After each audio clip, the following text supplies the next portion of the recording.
Hey guys, it's Kelly. Welcome back to my channel. And today I'm really excited because I am not alone. We have a guest in the house. Hello, Ramon. Hi, how's it going? I'm so good. I'm so glad that you are here. I love that it's like nighttime in London. It's like the middle of the afternoon here. But we're doing it with the magic of Zoom. Do you mind just like giving your little elevator speech about who you are in case people who are watching maybe are not familiar with your channel? Yeah, hi, my name is Ramon, aka Glow by Ramon. I am a skincare content creator from the US, currently based in London, like Kelly just mentioned, and I'm here studying cosmetic science, and so all my YouTube content's based around ingredient and formulation-based information, specifically catered towards BIPOC. So we have had such a good time because you just tuned in, but like we've been talking for a really long time already. And we've been talking all about, of course, K-beauty and all about Korean skincare. So you guys are catching part 2. You don't have to watch it in any order. We're going to be continuing the conversation here. I'm so excited. We're going to be talking about the differences between Western skincare and Korean skincare. We're going to talk about why you don't really see high percentages of actives and exfoliants in Korean skincare. Also talking about, controversial topics like whitening. We're going to hit some of our favorite and least favorite hype ingredients.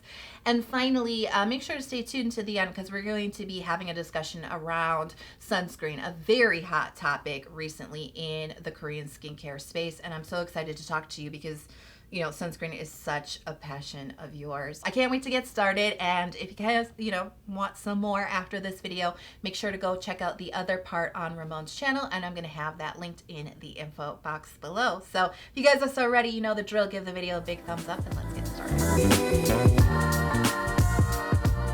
So one thing that I always like to talk about, especially with other creators who are into both Western skincare and K-beauty, what do you think are really the differences between a lot of the popularized, Western skincare and Korean skincare, in your opinion? To me, especially, I'm someone who I love Western skincare, but I do tend to gravitate more towards Eastern, Japanese, Korean skincare products, is that I feel that with Korean skincare specifically, there's a focus on being really gentle to the skin. The focus is a lot more on soothing, hydrating, and so you're going to see a lot more anti-inflammatory ingredients, for example. But also, that's not to say that they don't use ingredients to target specific skin concerns. It's just the approach that they use to target those concerns is a lot more gentle as well. We see a lot more usage of like botanical plant-based ingredients, or for the most part, we see an absence of some of the more higher strength active ingredients we use more here in the West. And so I think, for example, Beauty of Joseon is a really good example of this with the products that they use. Their whole marketing is based around hangbang, which is like the Korean traditional medicinal purpose of botanical plant extracts, but they still have their benefits for targeting things like acne, redness in the skin, anti-aging, for example.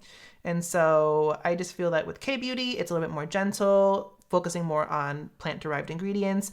And the West, we love actives. We love high percentages of actives. And so you see things like retinoids, exfoliants, and all those kind of ingredients that you're not going to see a lot more in K-beauty, although I feel like the tides are changing. We're starting to see a little bit of an influx of those ingredients in K-beauty now. Yeah, definitely. And I think that there's such a rich tradition in Korea and Japan and also in China, traditional medicine.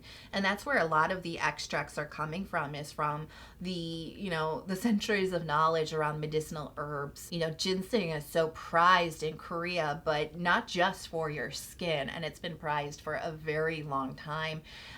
Also, one of my favorite ingredients, propolis, really does have roots in traditional herbal medicinal medicine. And there's just such a long and rich history of that, in Korea, in Japan, in China. And they really do borrow from that wisdom when it comes to their skincare products. I love that you brought up Beauty of Joseon. It's one of my favorite brands because they do use those traditional herbs, and I don't know what it is about them, but they just work sometimes for your skin. They really can bring some really gorgeous benefits to the skin that you just wouldn't expect. So I think that's a huge difference that we don't always think about, is really like where that tradition is coming from. We're kind of seeing a crossover from each side. A big ingredient for me, my all-time favorite like K-beauty ingredient, is Centella asiatica.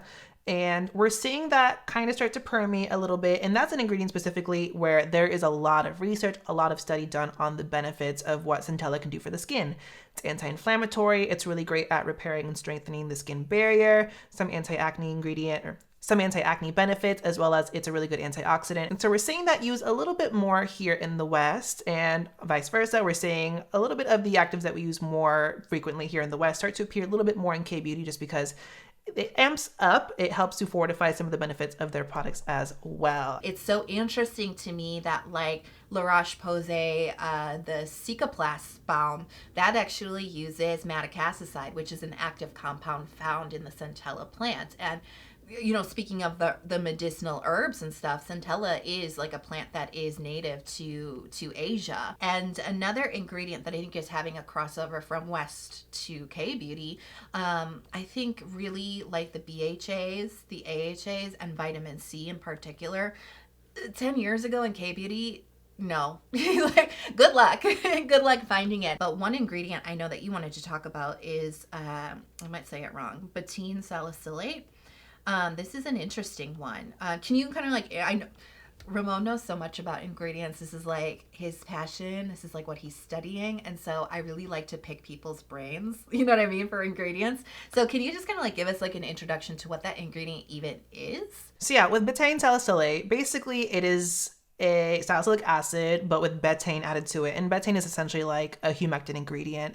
And so we know salicylic acid is a BHA. It's a lipophilic exfoliant, so it's able to like penetrate the pore structure, be able to give you exfoliating benefits. It's a lot more suited for oily acne-prone individuals. It has some anti-inflammatory properties, but also some sebum regulating properties as well. With betaine salicylate specifically, it's essentially just like a more gentle version of salicylic acid that's also going to be a little bit more hydrating for the skin as well. With K-beauty, I find that the general rule is, can we get this ingredient more gentle? Can we get this ingredient more hydrating to the skin?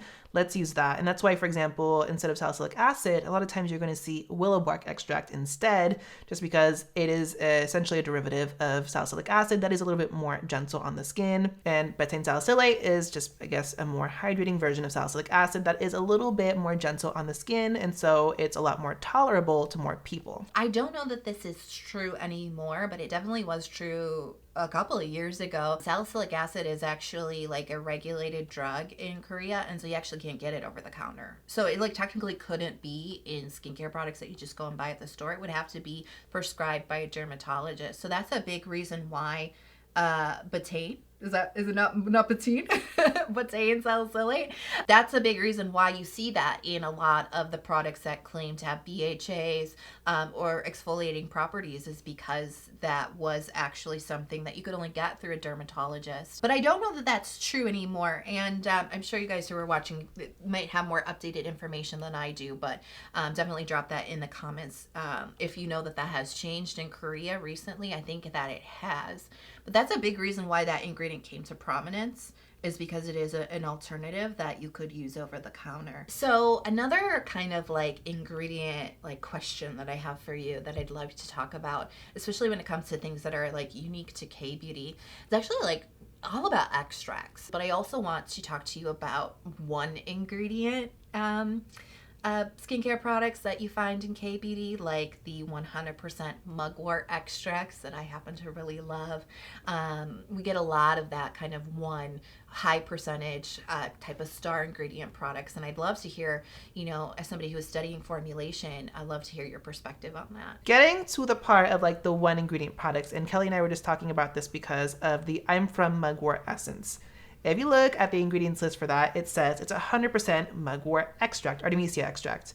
And you're like, wow, they got all of this from the mugwort plant. It's like you can go to a farmer's market, get some Artemisia, milk it, you got this essence. And that's not the case necessarily. In the form of extraction, in the process of extracting something from a plant or a product, there's a lot more that goes into it. And so the reality of the situation is, and I think it's a Korean regulatory thing, I'm going to send Kelly some links to have in the description box from a couple people I know who've posted about this or who have actual backgrounds in like the Korean regulatory system. But you don't necessarily have to include all the like supplementary auxiliary ingredients that are involved in an extraction process on an ingredients list. even though that might include water, oils, preservatives, or whatnot that actually help to extract or that are involved in the extraction process of a plant-based ingredient. You don't need those. It's kind of understood, or the supplier is supplying those to the actual brand and the brand's feeling that it's not necessary to include. So even though you might see 100% mugwort extract, 100% ginseng extract, there is a little bit more to that specific product. It's just in Korea, it's not necessarily mandatory to have to include all the like unnecessary extra ingredients if they're not specifically playing a part in the final product. It just goes to show you even further that like you can't tell that much from the ingredients list as a consumer, unfortunately. I mean, we there's definitely a lot that we can extract from it, but it's just not like the be all end all beginning, middle, and end story of a product. It's a kind of a controversial topic in K-beauty and J-beauty, definitely. I think especially when it comes from the Western perspective is the use of the word whitening. And I actually find this term is falling out of favor a lot more recently. In the past, you would see it, if you recall, old school K-beauty fans, COSRX, their AHA liquid used to be called the White Power Acid. I can't even say it with a straight face. Like, cringe. Let me tell you, right? Like, cancel, right? Like, we would have canceled that brand so freaking fast. But white power doesn't actually mean like white supremacy in Korea, right? Like there's obviously not a white supremacist movement. Yeah, okay, right. We don't have that happening. The cultures just are not meeting eye to eye because it doesn't mean the same thing. And they did actually change the name of the product when people were like, we just want to let you know that like this is not what you think it means, and like Western consumers are definitely going to take this the wrong way. But all that being said, I think it's actually a really good example of the use of the word white or whitening in Asian beauty products. And a lot of the misunderstandings that can occur from the Western perspective, kind of looking into these products. So I'm curious to know your take, because this is actually this is a topic that you touch upon a lot in your videos. A lot of the products that I feature on my channel have these brightening benefits to them. And what that means from like a scientific perspective is that they have these tyrosinase inhibitors up in the ingredients, in the benefits of the ingredients. And tyrosinase is a component of melanin production in the skin. What they're basically doing is preventing a hyperproduction of pigment in the skin, thus helping to fade pigment-related issues like acne scarring, hyperpigmentation, melasma, sunspots, whatnot.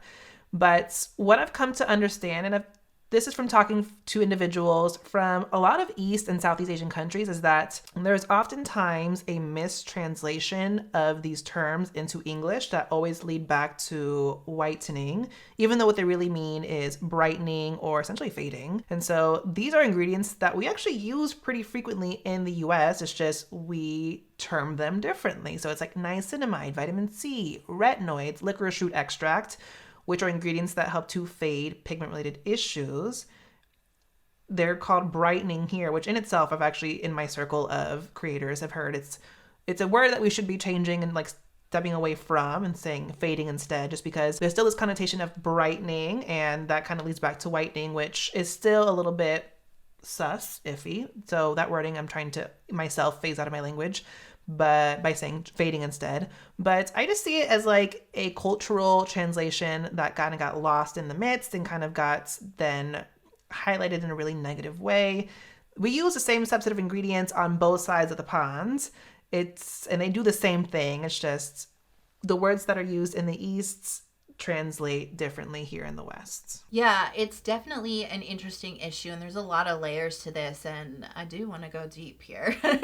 But there's so much here to unpack, and I think you brought up probably the main question that a lot of people have coming into K-beauty, especially from the West, is, are these ingredients skin bleaching? And the answer to that is no. You brought up the really good point. These are all the same brightening or fading ingredients, these melanin inhibitors, right? These are all the same ingredients that are being in Western products that are marketed towards fading acne scars, helping to correct sun damage. However, we cannot ignore the fact that in Asian cultures, particularly in Korea, we're going to get controversial here, guys, there definitely is a little little bit more of a prize on a fairer skin.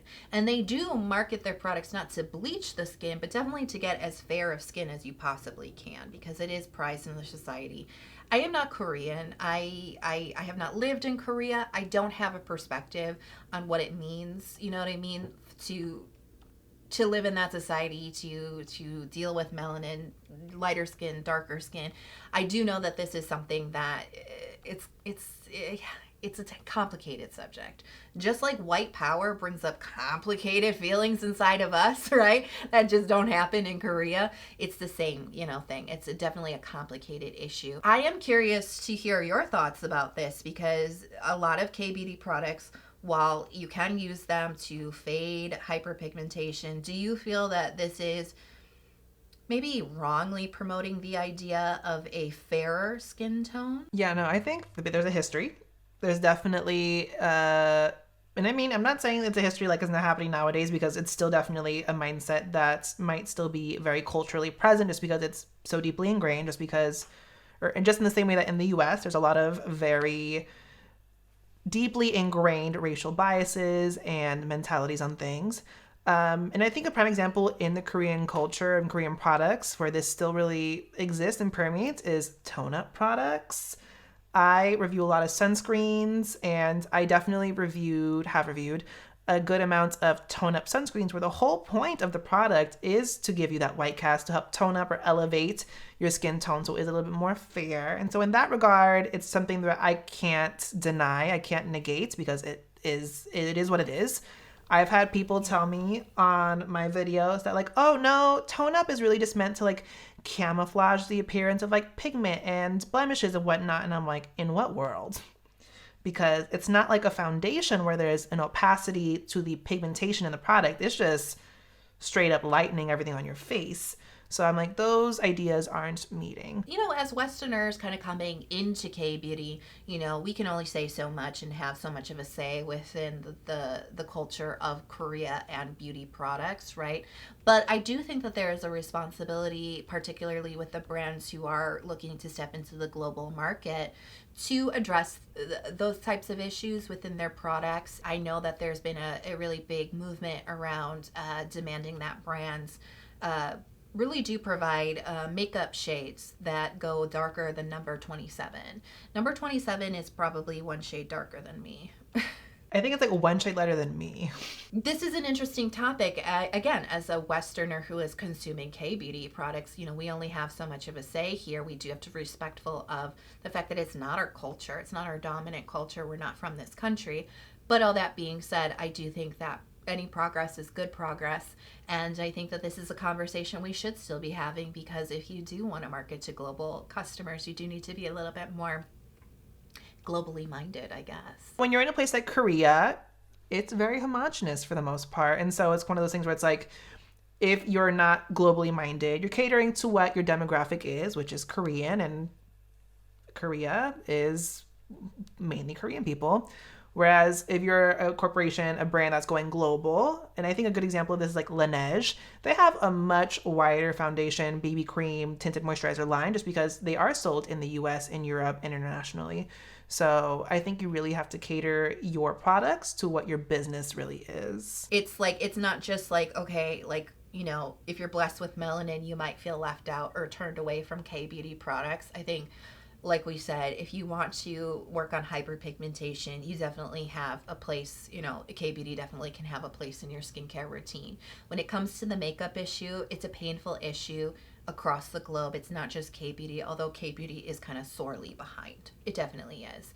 But there is that extra level where we have to also respect that that's not our home country. You know what I mean? Now, speaking of specifically Korea, and then also specifically like, the global market. No, not really. Not speaking of. I'm just trying to like casually transition into a conversation about sunscreen. Let's just start with like the differences between Asian, and I'm going to open it up to like Japanese and Korean sunscreens, because we do know that, Japanese have a history of excellence in sunscreen formulation. But let's just talk about the differences between like Asian sunscreens and Western sunscreens. So first and foremost, the biggest difference is the filters they are allowed to use. UV filters are the primary thing in the sunscreens that give us the SPF protection. And here in the US, we are under FDA guidelines. And if you're not in like the skincare sunscreen circle, you might not know that the FDA is very behind in the filters that they're allowing us to use in the US in our sunscreens. And so they're very outdated. They're very old school. Whereas everywhere else in the world, there's a lot more filters that are able to use in sunscreen that are a lot more stable, a lot more sensitive skin friendly. They don't have a lot of the same concerns that the sunscreen filters we use here in the US have. And they offer a lot higher protection in a lot smaller concentrations. Specifically looking at the Korean and Japanese sunscreens, because as Kelly mentioned, Japan got the sunscreen game out of the park. They definitely do them well. They focus a lot more on specific elegance and texture. I find Japanese sunscreens to be very, very lightweight, mostly like leaning towards the side of being more matte, natural finish. Korean sunscreens, very lightweight as well, but I think they're a little bit more like skin nourishing, moisturizing. But overall, I think what drew so many people to Korean sunscreen, specifically Purito, is just like the elegance, the skin feel, the fact that you could apply a lot of these products, or you can apply a very generous amount, I'm saying, and it still looks and feels great on the skin. And because these are chemical filters, they are very usable on a very diverse range of people. In Korea, sunscreen is like that girl. Everyone, there's a very special attention given to sun care, and it's a very vital part of like the skincare routine. I want to say like also culturally kind of, but they also very much notice the importance and relevance of using sunscreen every day. So of course they're going to formulate really nice ones. One of the biggest things I don't think that we always consider, especially when we're saying, you know, Western sunscreens suck and Asian sunscreens are the best, is just the fact that, like you said, culturally, sun protection is incredibly important, and it has been for a very long time. Yet here in the US, remember just 10, 15, 20 years ago, it was really hot to tan. To have a gorgeous bronzed body, people would tan before their vacations because you had to have your glow going on, right? People would put their base tan on before they went on vacation so they wouldn't burn. Like, it's just a completely different mindset around sun, you know what I mean? It's such a different mindset, and it's definitely changing here, but we're just starting to change our minds. We're just starting to realize the importance of daily sunscreen. We're just starting to realize the importance of sunscreen for your face and not just for your body or your shoulders, or where you might, start to burn a little bit. We're just beginning that here in the States. I'm sure a lot of you guys have been on your sunscreen game for a long time because you're obsessed and you're good at, skincare, and you know the importance of it. But just in the general culture, there hasn't been a huge demand on the US market for better, elegant, daily facial sunscreens because people weren't really using them. And I think that that's a big difference that we don't always acknowledge between the two. We all know this skincare world was rocked, you know what I mean, by this whole sunscreen debacle 2020, when we found out that one of the most beloved sunscreens on the market, the Purito Centella sunscreen, was not meeting its labeled SPF. It's SPF 50, PA++, and there was a little bit of controversy when we found out that maybe that sunscreen is a little closer to SPF 30. It was not meeting SPF 50 by any means. But a big question, and this is really what I wanted to ask you about, and I wanted to save the juiciest for last, because this is what a lot of us are wondering. Can we trust Korean sunscreens? Has everything that we've been told about them a lie? Can you trust Korean sunscreens? 100% yes. That's good news. I'm happy. I mean, this raises an interesting point, but there's so many elements around this. So one thing I want to note first and foremost is that this is not an issue solely based in Korea. This has actually happened in the US, and from a manufacturer or from a testing facility, I think, that actually did testing for Australian, American, and I think maybe some European sunscreens. So it's happened on this side of the pond too. I think one of the biggest upsets is the rampant xenophobia that was a result of the whole Purito thing. And people were just Korean cosmetics are a sham. We should never trust Korean products. And I'm like, where do those ideas connect? Because that was very off center. Sunscreen itself is a very complicated topic. The main issue with this, if you're not like keen on like all the whole skincare tea, was the fact that people were questioning, how is it that these sunscreens have such high protection value with such small percentages of the UV filters? Perito and I think Keep Cool, for example, have only 2 UV filters in them. Perito had Uvinol A plus and Uvinol T150, which are filters that are very highly photostable, in themselves offer fairly decent photoprotective values at even very low percentages. Whereas I believe Keep Cool and that manufacturer had 2 different filters. It was a Tina Store, which is broad spectrum, and I believe Uvinol A plus as well. Uvinol A plus is UVA protection. Those are all filters that at low percentages give very decent protection. And people were plugging those filters into like these softwares, getting these figurative SPF values and being like, well, this is supposed to give you an SPF of 4, so how are they getting 50? There's a lot more to a sunscreen than just the filters. There's UV boosters, there's antioxidants, film formers. Film forming ability is a big factor in improving the SPF value and the protection you're going to get from a product. And so clearly people were plugging in these sunscreens getting an SPF of 4, but through independent like lab results, these were actually getting SPF of 30s.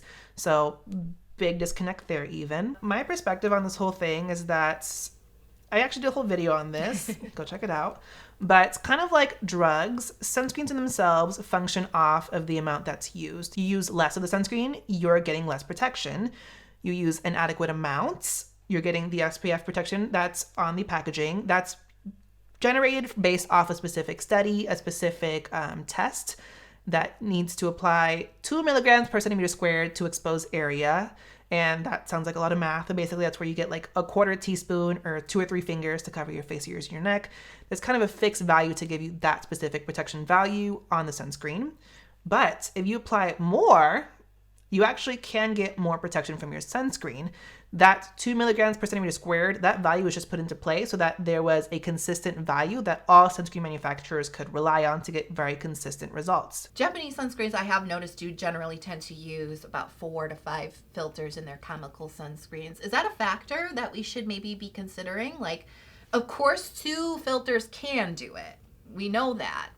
But is that something that can maybe, I don't know, just like lead us to a little bit more peace of mind? Specifically for the Perito and the Keep Cool sunscreen, they were using 2 filters, but 2 of the more high photoprotective value filters, which I just think bump up those percentages a little bit more.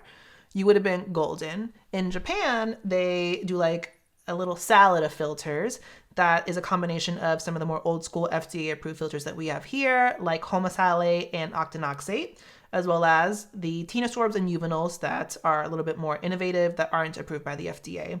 And so more filters means you're getting more protection in different areas of the UV spectrum. For example, you have UVB, UVA2, and UVA1.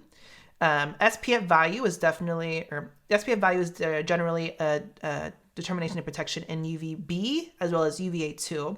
So if you get more filters in this range, you're bumping up SPF protection.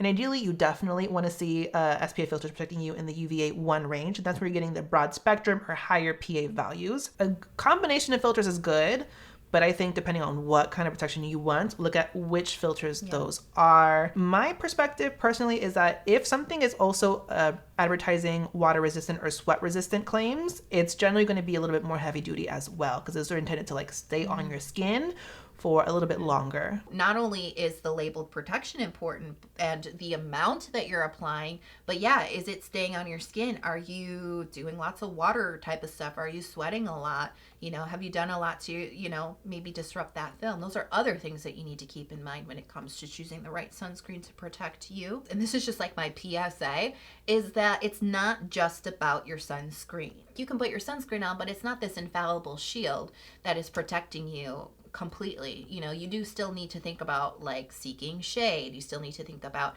hats, sunglasses, protective clothing potentially. You know, there's a lot of other elements that go into your sun protection game that aren't just your sunscreen. So these are just things that we need to remember and keep in the back of our mind to have a holistic kind of approach to our sun protection, instead of just relying on one sunscreen to do it all. Yes, 100% that. And that I'm so happy and thankful you brought up that point. That is something I personally want to stress as well, as I feel like a lot of people put all their eggs in the sunscreen basket. And if sun protection is really that important to you and for you in your daily life, really consider the limitations of what your sunscreen is able to do for you. Because, for example, Purito is a daily sunscreen. It's meant for, as Kelly's mentioning, you're in and out of the house, maybe running some errands. But also, it's not this heavy duty, like high UV index day sunscreen. It's also not 100% like shield protection. Really factor like what part of the day you're going out. Avoid those like really high UVA or really high UV index part of the days. Cover your body if that's an issue. You know, there are clothes with UV protection in them. Also, stay in the shade. Like, there's a lot of things that go into like an overall sun protection like lifestyle, and sunscreen's just a small fraction of that equation. So this has been an amazing conversation. I am just so grateful to have you here on my channel. I mean, I just love, not only do I love talking to you guys about skincare and K-beauty, but I love to bring in another person who's super passionate to have wonderful and deep discussions that maybe we wouldn't have normally had. So thank you so much for being here, for sharing your knowledge. This video is a two-parter, just a reminder. I did guest on Ramon's channel. I've got a link in the info box below so you can enjoy some more of our deep conversation and thoughts. And where can our viewers find you, Ramon, here on YouTube? Yep, so Glow by Ramon here on YouTube, Instagram, and Twitter. Again, come check out the video I did with Kelly, but also I do so many videos on sunscreen and ingredient-based information. So whatever questions you have, please leave those down in the comments on either this video or my video, and I definitely will be looking for those. Yeah, definitely check them out. And thank you guys so much for watching. And yeah, leave all your comments for us in the comment box below. If you love this video, maybe you came from Ramon's channel and you want to see more from me, don't forget to subscribe. I release 2 new skincare focused videos every single week. I hope you guys are healthy, happy, and safe wherever you are in the world, and I can't wait to talk to you soon. Bye.